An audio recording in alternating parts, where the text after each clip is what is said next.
여러분은 부모를 생각하면 가장 먼저 어떤 장면이 떠오르시나요?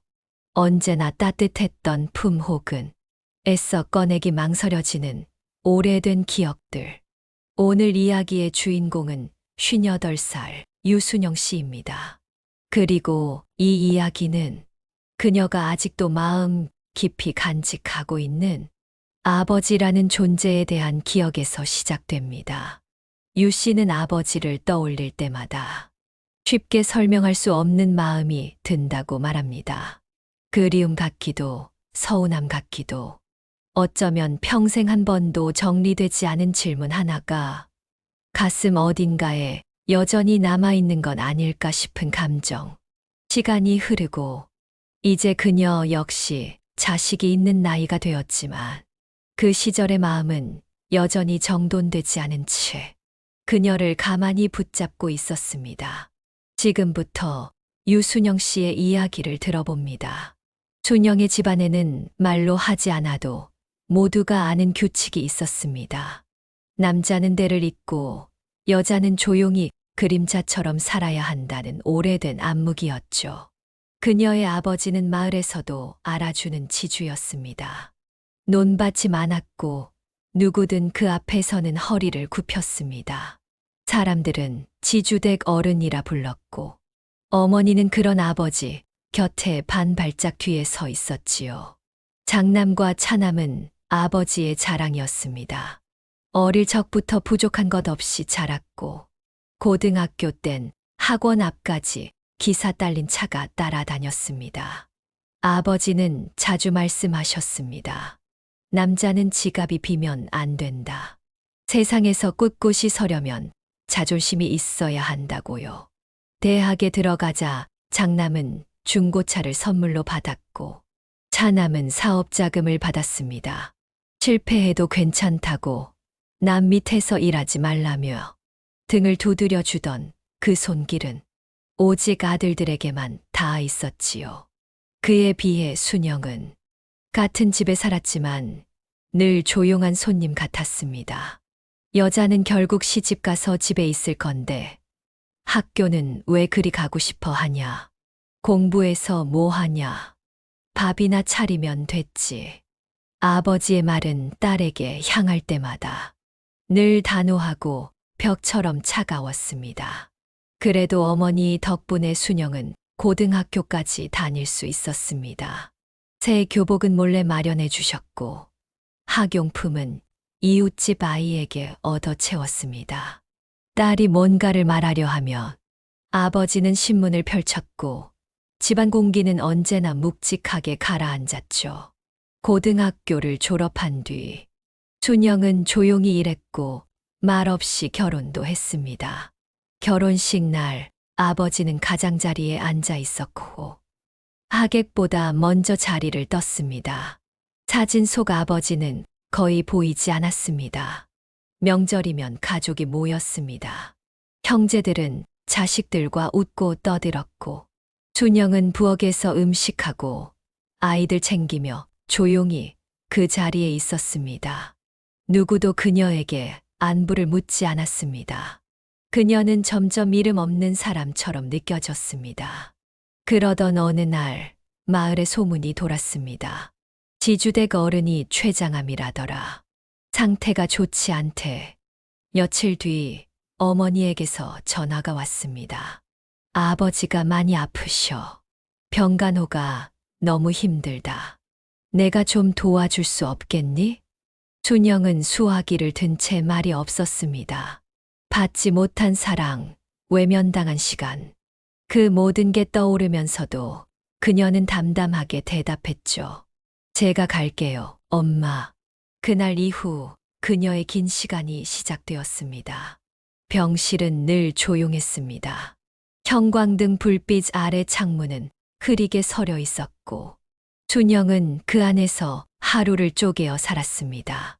아버지 곁에 앉아 있는 건 늘 그녀뿐이었고 의자에 앉은 그녀는 종종 이 자리가 정말 내가 있어야 할 곳일까 하고 혼잣말을 하곤 했습니다. 아버지는 췌장암 3기 진단을 받았고 수술은 했지만 예후는 불확실했습니다. 어머니는 체력적으로 감당이 어려웠고, 형제들은 바쁘다는 이유로 병실을 멀리했죠. 결국 순영만이 병실을 오갔습니다. 그녀는 낮엔 마트에서 알바를 하고 저녁엔 도시락을 싸서 병원으로 향했습니다. 아버지가 밥을 넘기기 어려울 때 반찬을 잘게 다지고 죽을 끓이고 물을 받아 얼굴을 닦아드렸습니다. 하지만 아버지는 그런 딸에게 감사의 말 한마디 하지 않았습니다. 무표정한 얼굴, 피곤한 듯 창밖만 바라보는 눈빛. 그게 전부였습니다. 가끔은 순영이 방금 만든 죽을 다 드신 아버지가 먹을만 하더라 하고 말할 때가 있었습니다. 그 짧은 한마디에 그녀는 며칠을 버텼습니다.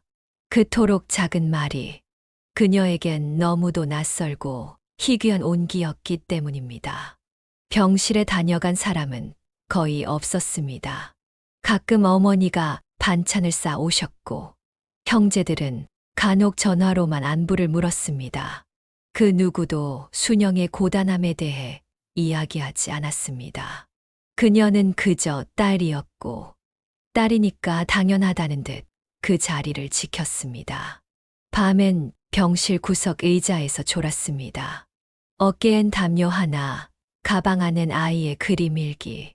집에서는 아이가 혼자 컵라면을 끓여 먹는 날도 있었고 남편은 묵묵히 순영의 빈자리를 채웠습니다. 가끔 복도 끝 창문 앞에 혼자 서 있으면 순영은 자신이 투명한 존재가 된 것 같다고 느꼈습니다. 누구도 그녀를 찾지 않고 무엇도 그녀를 위해 돌아가지 않는 공간 속에서 그녀만이 계속 손을 움직이고 있었습니다. 그래도 병간호는 멈출 수 없었습니다. 아버지의 상태는 서서히 안정되어 갔고 의사는 조심스럽게 말했습니다. 지금 같은 회복 속도라면 퇴원도 고려할 수 있을 겁니다. 그 말을 들은 날 밤, 순영은 병원 옥상에 올라가 한참을 서 있었습니다. 찬 공기가 폐 깊숙이 들어왔고 그녀는 그제야 긴 숨을 내쉬었습니다. 버텨낸 것 같았습니다. 살아낸 나를 되돌아보며 아버지를 지키는 딸이라는 역할을 조금은 제대로 해낸 것 같았죠. 하지만 그 밤이 지나고 순영의 삶은 또 다른 벼랑 끝으로 향하게 됩니다. 병간호는 새해가 걸렸습니다.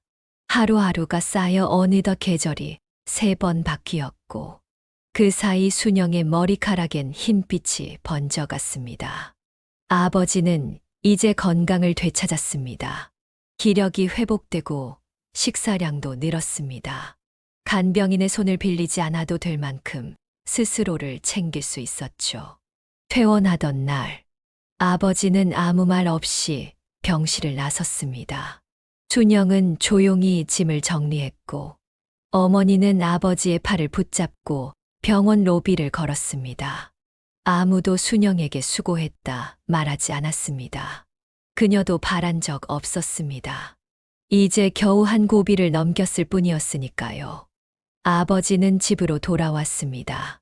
몸이 전처럼 기운 넘치지는 않았지만 이제는 걷고 앉고 말하는데 무리는 없는 상태였습니다. 집안은 예전처럼 조용했지만 뭔가 바뀐 듯한 공기가 흘렀습니다. 문 앞까지 마중 나온 어머니는 말없이 손을 잡아주었습니다. 아버지는 익숙한 소파에 앉아 창밖을 바라보며 말했습니다. 이렇게 오래 앉아본 게 얼마만인지 모르겠군. 며칠 뒤 장남과 차남이 집에 찾아왔습니다. 형제는 아버지가 회복됐다는 소식을 듣자마자 당연하다는 듯 각자의 필요를 꺼내놓았습니다. 장남은 노골적으로 말했습니다. 아버지, 이제 건강도 어느 정도 회복하셨고 유산 문제도 정리하셔야죠. 어차피 돌아가시면 저희가 맡게 될 건데 살아계실 때 나눠주시면 아버지도 편하시잖아요. 차남도 곧장 말을 이었습니다. 저도 요즘 좀 어려워요. 형은 건물도 있고 사업도 자리를 잡았지만 전 아직 좀 이번에 아버지가 도와주시면 크게 벌 기회가 있어요. 아버지는 말없이 두 아들의 얼굴을 번갈아 바라보았습니다. 그들의 눈빛에는 염려도 미안함도 없었습니다. 그저 이건 받아야 마땅한 몫이라는 확신만 가득 차 있었지요. 형제들의 목소리는 점점 높아졌고 유산, 재산, 건물, 지분이라는 단어들이 거실을 가득 채웠습니다. 아버지는 형제의 말을 끊고 조용히 일어섰습니다.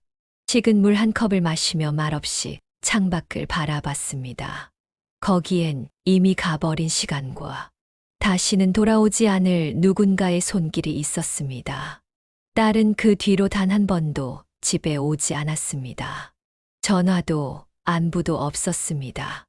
마치 스스로 지워진 사람처럼 조용히 사라졌습니다. 아버지는 생각했습니다.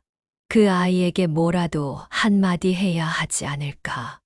늦었다고 해도, 정말 너무 늦었다고 해도, 수고했다는 말 한마디는 남겨야 하지 않을까. 하지만 입이 떨어지지 않았습니다. 그는 평생 말보다 행동으로 살아온 사람이었고, 감정은 품는 것이지 내보이는 것이 아니라고 믿어온 사람이었습니다.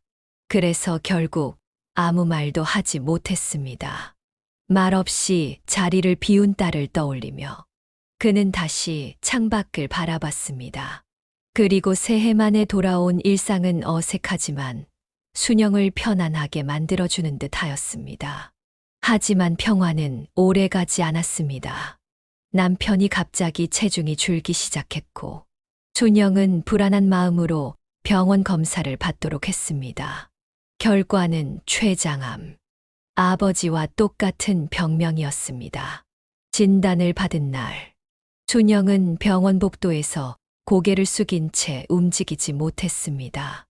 울지 않았고 대신 손끝이 부들부들 떨리고 있었습니다. 그녀는 다시 병원에, 다시 간호에, 다시 인생의 절벽 앞에 서게 되었습니다. 하지만 이번엔 사정이 달랐습니다. 수술을 받으려면 돈이 필요했습니다. 병원은 먼저 보증금을 이야기했고 순영의 통장엔 생활비도 넉넉지 않았습니다. 어머니는 안타까운 얼굴로 손을 잡으며 말했습니다. 혼자 다 감당하려 하지 말고 이럴 땐 내 아버지께도 말씀 좀 드려봐. 결국 그녀는 살면서 단 한 번도 하지 않았던 선택을 하게 됩니다. 아버지를 찾아가 처음이자 마지막으로 입을 열었습니다. 아버지, 제 남편이 그 병이에요. 아버지와 같은 병이에요. 수술을 받아야 하는데 조금만 도와주실 수 있을까요? 딱 수술비만이라도 부탁드릴게요. 아버지 사위 좀 살려주세요. 그 말에 아버지는 신문을 덮으며 조용히 말했습니다. 그럴 줄 알았다. 결국 그럴 줄 알았지. 결국 돈이었구나. 그래서 그러려고 병간호를 한 거냐? 순영은 숨이 턱 막혔습니다. 그 말 한마디에 자신이 지나온 새해의 시간이 송두리째 부서지는 기분이었습니다. 하지만 그녀는 더 말하지 않았습니다. 설명은 늘 말보다 늦게 도착하니까요. 아버지는 고개도 돌리지 않고 덧붙였습니다. 다신 찾아오지 마라. 딸은 조용히 방문을 열고 나왔습니다. 문이 닫히는 소리는 낮았지만 마음속에선 무너지는 소리가 울렸습니다. 그녀는 현관이 보일 때까지 걷다가 멈춰섰고 그 자리에 주저앉아 두 손으로 얼굴을 감쌌습니다. 무너졌다는 표현도 부족한 날이었습니다. 그동안 버틴 이유가 어쩌면 아버지에게서 한 번쯤 도움받을 수 있을지도 모른다는 희망 때문이었다는 걸. 그녀 자신도 그제야 깨달았던 것 같았습니다. 그날 밤 집으로 돌아온 딸은 아이를 재운 뒤 소리 없이 울었습니다. 남편은 말없이 그녀의 등을 토닥였고 두 사람은 말 대신 온기로 서로를 붙잡았습니다. 그날 이후 순영은 아버지를 마음에서 지웠습니다. 그가 살아있다는 사실마저 머릿속에서 밀어내고 싶었습니다. 남편은 수술이 자꾸 미뤄졌고 결국 중환자실로 옮겨졌습니다. 의식이 희미한 남편의 손을 붙잡으면서 준영은 밤마다 기도했습니다. 단 한 번만 더 살아달라고. 그 말은 속삭임 같았고 가끔은 울음처럼 들리기도 했습니다. 하지만 기도는 닿지 않았습니다. 남편의 심장은 어느 새벽 멈췄습니다. 장례식 날, 하얀 국화와 조문객들의 발소리 사이로 준영은 묵묵히 자리를 지켰습니다. 눈물은 흐르지 않았지만 그녀의 손끝은 차가웠습니다. 그날 오후, 낯익은 그림자가 조용히 장례식장에 들어섰습니다. 아버지였습니다. 그 모습을 본 순간 준영은 차분하게 입을 열었습니다. 돌아가셨다고 생각할게요. 저에겐 이젠 아버지 안 계세요. 장례는 조용히 마무리되었습니다. 장지로 향하는 차 안에서 순영은 말이 없었습니다. 하늘은 맑았고 겨울빛 햇살이 유리창을 타고 흘러내렸습니다. 세상이 이렇게 평온한데 왜 마음은 이토록 공허한 것인지 그녀는 알 수 없었습니다. 남편은 조용한 사람이었습니다. 항상 자신보다 가족을 먼저 생각했고 말은 많지 않았지만 따뜻한 눈빛을 가진 사람이었습니다. 그 눈빛은 평생 잊히지 않을 것 같았습니다. 장례를 마치고 집에 돌아왔을 때 집 안은 너무 조용했습니다. 딸아이는 아빠 사진을 가만히 내려다보고 있었고 준영은 말없이 아이의 머리칼을 쓸어내렸습니다. 울지 않는 아이를 보며 그녀는 오히려 더 크게 울고 싶다는 생각을 했습니다. 며칠이 지나자 전자레인지 돌아가는 소리, 학교에서 돌아온 아이의 발소리, 그리고 혼잣말처럼 흘러나오는 순영의 숨소리를 들으며 집은 다시 일상으로 돌아가고 있었습니다. 그때 아버지는 드문드문 느끼는 이 감정이 무엇인지 곰곰이 생각하고 있었습니다. 딸이 집을 조용히 나가던 뒷모습이 떠올랐습니다. 한 번도 뒤돌아보지 않았던 그 아이가 그날만큼은 아주 천천히, 아주 조용히 마지막 인사를 남기듯 걸어 나갔던 그 순간이 말입니다.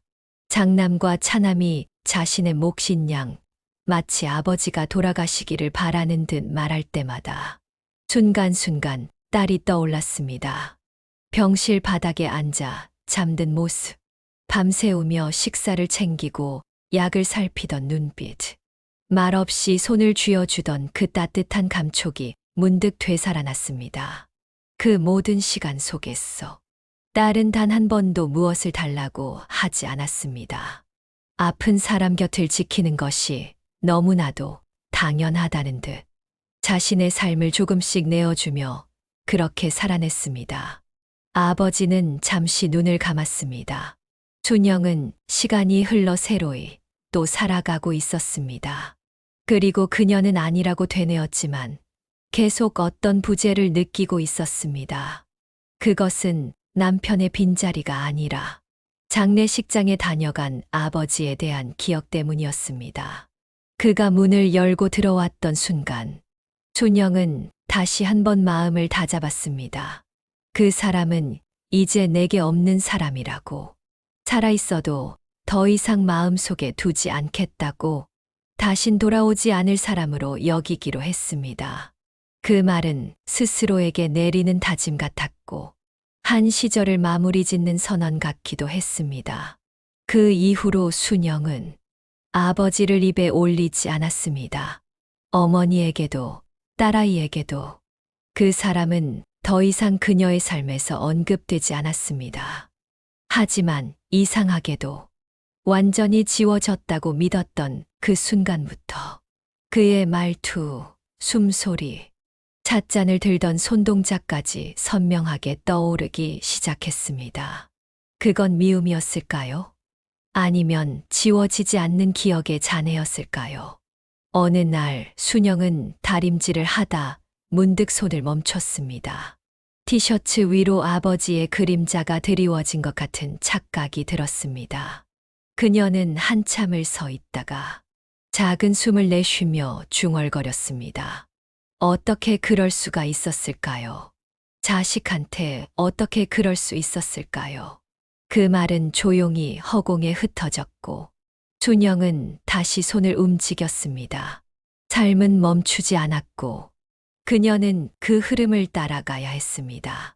하지만 그녀도 알고 있었습니다. 아버지를 향한 마음이 정말로 끝나지 않았다는 것을요. 그 감정은 완전히 정리되지 못한 채로 그녀 안에 무겁게 남아 있었습니다. 며칠 뒤 우편함에 편지 한 통이 도착했습니다. 흰 봉투, 낯익은 글씨였습니다. 준영은 그것을 손에 들고 한참 동안 움직이지 못했습니다. 그 편지는 아버지에게서 온 것이었습니다.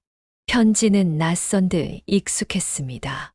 흰 봉투 위 단정하게 적힌 이름, 유순영. 오랜만에 제대로 불려본 자신의 이름이 이토록 무겁게 느껴질 줄은 몰랐습니다. 그 글씨는 아버지의 것이 분명했습니다. 굳고 각진 획, 군더더기 없이 반듯하게 쓰여 있는 글씨는 과묵하고 고집스러웠던 그 사람의 성격을 닮아 있었습니다. 준영은 봉투를 한참 동안 내려다보다 부엌 식탁 위에 조용히 내려놓았습니다. 그리고 마치 아무 일도 없던 것처럼 집 안을 한 바퀴 돌아다녔습니다. 세탁기를 돌리고 딸아이의 도시락을 쌌고 쓰레기를 정리했습니다. 하지만 손끝은 자꾸 봉투 쪽으로 가려 했고 시선은 어느새 그 흰 종이에 멈춰 있었습니다. 결국 해가 지고 나서야 준영은 식탁에 앉아 봉투를 열었습니다. 속에는 작은 종이 한 장이 접혀 있었습니다. 그 위에는 놀라울 만큼 짧은 글이 적혀 있었습니다. 넌 나보다 훨씬 나은 사람이더라. 그걸 알았을 땐 네가 이미 너무 멀리 가 있었다. 그 두 문장을 읽는데 고작 몇 초밖에 걸리지 않았지만 그 여운은 마음 깊은 곳까지 침잠에 내려갔습니다. 훨씬 나은 사람. 그 말은 칭찬도 사과도 아니었습니다. 하지만 그것이 그 사람에게 전부였다는 걸 순영은 알 것 같았습니다. 그 사람은 자기 마음을 길게 표현하지 못하는 사람이었고, 감정은 말로 하지 않는 것이 미덕이라 믿던 세대였습니다. 그러나 딸을 사랑하지 않았던 것은 아니었겠지요. 준영은 편지를 내려놓고 손끝으로 접힌 자국을 천천히 따라 문질렀습니다. 무엇을 말하려다 지운 흔적처럼 종이 끝자락에는 약간의 떨림이 느껴졌습니다. 그녀는 문득 그 사람이 이 글을 쓰기까지 얼마나 오랜 시간을 망설였을까 생각했습니다. 그리고 그 시간을 생각하자 이해는 아니었지만 완전한 미움도 놓을 수 없는 이유가 조금은 느껴졌습니다. 어머니는 여전히 아버지 곁에 있었고 형제들은 여느 때처럼 제 몫의 인생을 살고 있었습니다. 그 속에서 단 한 줄의 편지가 자신에게만 도착했다는 사실이 묘한 온기를 남겼습니다. 편지는 다시 접혀 서랍 속에 들어갔습니다. 하지만 그 문장은 준영의 마음 한구석을 조용히 건드렸습니다. 그날 밤 그녀는 남편의 사진 앞에 앉아 말했습니다. 당신이 살아 있었다면 이 편지 같이 읽어봤을 텐데요. 편지는 서랍 속에 들어갔지만 마음속에서는 사라지지 않았습니다. 그 짧은 문장이 가라앉은 감정 위로 조용히 파문을 만들었습니다. 준영은 매일 아침 평소처럼 일터로 향했습니다. 작은 아파트 관리사무소, 주민민원을 처리하고 택배를 받아주고 잊힌 우편물을 정리하며 하루를 보냈습니다. 일은 단조로웠지만 나쁘지 않았습니다. 적막한 시간 속에선 생각이 많아졌고 춘영은 그 생각들 사이로 문득문득 아버지를 떠올렸습니다. 내가 그 사람을 이렇게 자주 생각하게 될 줄은 몰랐어요. 하루를 마치고 집으로 돌아올 때면 그 사람이 아직도 살아있다는 사실이 괜스레 마음 한켠을 무겁게 했습니다. 어느 날은 편지를 다시 꺼내 손에 올려보기도 했습니다. 글자는 변하지 않았지만 그날과는 다른 감정이 밀려왔습니다. 넌 나보다 훨씬 나은 사람이더라. 그걸 알았을 땐 네가 이미 너무 멀리 가 있었다. 그 문장을 다시 읽고 난 뒤 춘영은 잠시 두 눈을 감았습니다. 그 말이 사과였는지 고백이었는지 그녀는 여전히 확신할 수 없었습니다. 하지만 한 가지는 분명했습니다. 아버지는, 그 사람은 한 번쯤 딸에게 무언가를 전하고 싶었던 것입니다. 춘영은 여전히 그를 용서하지 않았습니다. 미움은 사라지지 않았고 그 시절 받은 상처는 여전히 가슴 어딘가를 눌렀습니다. 그런데도 편지를 다시 접을 때 손끝이 약간 망설였습니다. 그 망설임은 감정을 조금씩 열어주는 실금처럼 느껴졌습니다. 며칠 뒤 춘영은 딸아이와 저녁을 먹으며 조용히 물었습니다. 아빠는 기억나? 딸아이는 고개를 끄덕이며 말했다. 응. 무뚝뚝했지만 다정했어. 엄마도 그런 사람 좋아했지. 춘영은 대답 대신 미소만 지었습니다. 그리고 그날 밤 책상 위에 작은 찻잔 하나를 꺼내 올려두었습니다. 그 찻잔은 오래전 아버지가 좋아하던 무늬가 박힌 찻잔이었습니다. 남편이 돌아가신 뒤 다시 꺼내본 적 없는 물건이었지만 이상하게도 그날은 꺼내고 싶어졌습니다. 찻잔 속에는 차 대신 묵은 마음이 담긴 것 같았습니다. 미움, 그리움, 상처, 그리고 아주 조금 이해 같은 것들. 그녀는 스스로를 용서하지 못하고 있었던 건 아닐까. 마음을 꼭 닫고 있는 건 사실 자신이었는지도 모른다고 생각했습니다. 창밖에는 봄비가 조용히 내리고 있었습니다. 비 소리와 함께 춘영의 마음에도 조그마한 흔들림이 퍼지고 있었습니다. 그 흔들림이 어디로 이끌지는 모르겠지만 지금은 그 감정을 그대로 받아들이고 싶다고 느꼈습니다. 그날 밤 춘영은 처음으로 아버지를 향해 이렇게 말했습니다. 잘 지내세요, 아버지. 그날은 봄 기운이 스며든 따뜻한 오후였습니다. 아파트 단지 화단엔 새잎이 돋았고 분리수거장 앞에서도 사람들의 목소리에 힘이 실리기 시작했습니다. 춘영은 관리사무소 창 너머로 이웃들과 웃으며 인사하는 동네 어르신들을 바라보았습니다. 그들 중 한 사람이 말했습니다. 지주댁 어른 말이야. 요즘 밖에도 잘 안 나오신다더라. 혼자 앉아 마당만 쳐다보고 계신다더구먼. 그 말에 순영의 손이 잠시 멈췄습니다. 무심한 듯 담담하게 들리는 말이었지만 그 속엔 어쩐지 낡고 허물어진 무게가 담겨 있었습니다. 그 사람도 늙는구나. 그 생각이 이상하게 생소하게 다가왔습니다. 항상 크고 단단했던 그 존재가 시간 앞에서 점점 작아지고 있다는 사실이 섬뜩하게 마음을 흔들었습니다. 집으로 돌아와 딸아이와 저녁을 준비하던 순영은 불쑥 한 가지를 물었습니다. 사람이 부모가 되면 자식에게 다 잘할 수 있을까? 딸아이는 놀란 듯 고개를 들었습니다. 엄마는 충분히 잘하고 있어. 나는 그렇게 생각해. 춘영은 웃으려다 웃지 못한 채 고개를 천천히 숙였습니다. 그 말을 들으면서도 그녀는 자신이 여전히 마음속에 한 사람을 품고 살아가고 있다는 사실을 인정하게 되었습니다. 아버지, 그 사람의 이름을 마음속으로 불러본 건 참 오랜만이었습니다. 입 밖으로는 아직 내지 못했지만 그 이름은 분명 가슴속 어딘가에서 울리고 있었습니다. 창밖엔 저녁 노을이 젖어들고 있었습니다.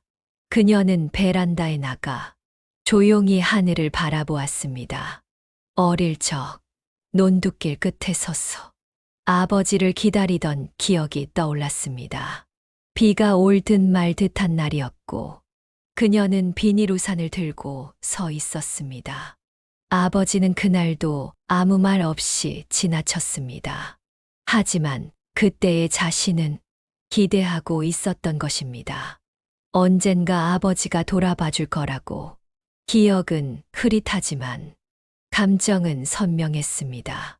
그 아이는 지금도 그녀 안에 살아 있었고 여전히 아버지를 향해 조심스레 손을 내밀고 있었습니다. 준영은 생각했습니다. 그 사람을 용서하겠다는 것도 이해하겠다는 것도 아니었습니다.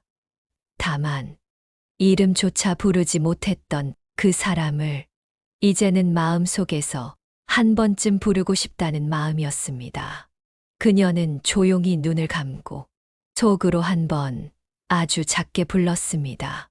아버지, 저는 아직도 잘 모르겠습니다. 그 목소리는 작았지만 오랜 침묵을 깨는 첫 발걸음 같았습니다. 시간은 천천히 흘렀습니다. 계절은 또 한 번 바뀌었고 아파트 단지의 나무엔 초록빛 잎이 무성하게 돋아났습니다. 준영은 여전히 작은 관리사무소에서 일했습니다. 택배를 정리하고 고장난 인터폰을 확인하고 가끔은 아이들의 분실물을 찾아주는 일도 했습니다. 그녀의 하루는 단조로웠지만 그 속엔 더 이상 공허함이 남아있지 않았습니다. 남편이 떠난 후의 빈자리는 이제 익숙한 조용함이 되었고 그 공백 속에 서서 딸아이와 함께한 시간은 더 단단해졌습니다. 방과 후 돌아온 딸은 오늘 배운 수학 문제를 묻고 준영은 같이 저녁을 차리고 작은 식탁 앞에 마주 앉아 서로의 하루를 듣고 있었습니다. 그 평범함이 이제는 기적처럼 느껴졌습니다. 어느 날 딸이 말했습니다. 엄마, 우리 나중에 같이 여행 가자.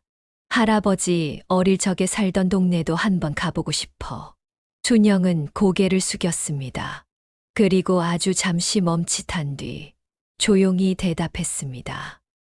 그래, 가보자. 언제가 될진 모르지만 꼭. 그날 밤 순영은 서랍을 열었습니다. 아버지의 편지는 여전히 그 자리에 있었습니다. 한참을 내려다보다가 그녀는 편지를 꺼내 다시 한번 펼쳐보았습니다. 그 문장들은 여전히 짧고 담담했습니다. 하지만 이번엔 달리 보였습니다. 그 안에 담긴 마음을 모두 이해할 순 없어도 애써 꾹 눌러 적은 글자 하나하나에 그 사람만의 방식이 있었음을 이제는 알 것 같았습니다. 준영은 혼잣말처럼 말했습니다. 저도 아버지의 딸이었네요. 그 말은 바람처럼 흘러가 고요한 밤의 어둠 속으로 사라졌습니다.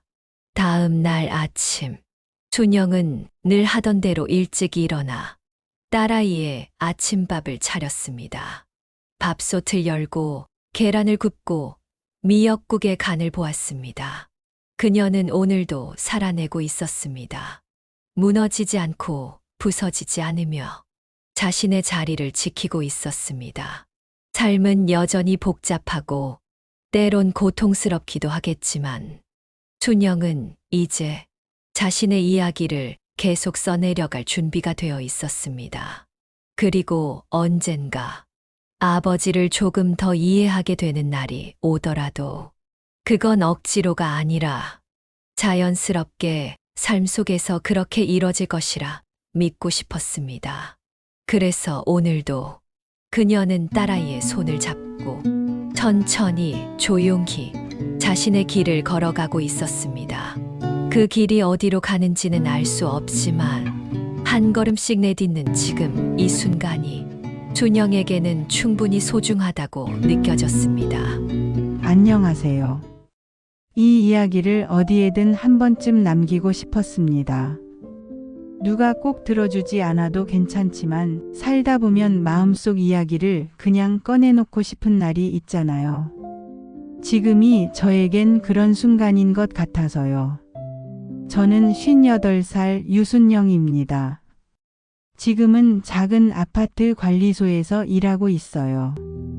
아침에 출근하고 저녁엔 학원 끝나고 돌아온 딸아이와 소박한 밥 한 끼를 나눠 먹는 것이 요즘 제 하루의 전부이자 전부 이상이에요.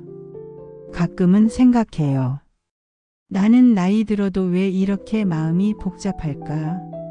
시간이 지나면 이해도 용서도 자연스럽게 따라올 줄 알았는데 그렇지가 않더라고요. 아버지란 사람, 그분을 생각하면 아직도 마음 한구석이 시려요. 좋은 기억보다 아픈 기억이 먼저 떠오르니까요. 그런데 어느 날 문득 그 아픈 기억마저도 저라는 사람을 만든 한 조각이라는 걸 알게 됐어요. 그 사람을 용서하진 않았어요. 아직 그럴 마음도 여유도 없어요. 하지만 가끔은 그 사람도 참 외로웠을 거라는 생각이 들어요. 아무 말도 하지 못하고 자식에게 마음 한번 제대로 전하지 못하고 그렇게 늙어가는 건 얼마나 서글픈 일일까 싶기도 했어요. 그래서 요즘은 제 딸에게만큼은 자주 안아주고 좋아한다고 말해주려고 해요. 사랑을 알면서도 말로 못한 채 끝내 멀어지는 일이 반복되지 않게 하려고요. 제가 드릴 수 있는 이야기는 많지 않아요. 다만 누군가 저처럼 마음속 응어리를 안고 살아가고 있다면 이 말을 꼭 전하고 싶어요. 괜찮다고. 천천히 걸어도 괜찮다고요. 모든 감정을 꼭 말로 꺼내지 않아도 괜찮고 언젠간 조금은 편안해질 날도 올 거라고요. 그저 이렇게라도 저는 저를 잃지 않고 살아가고 있습니다. 누군가 들어주셨다면 고맙습니다. 모두 행복하고 안온한 하루 되시길 바라요. 유순영 드림.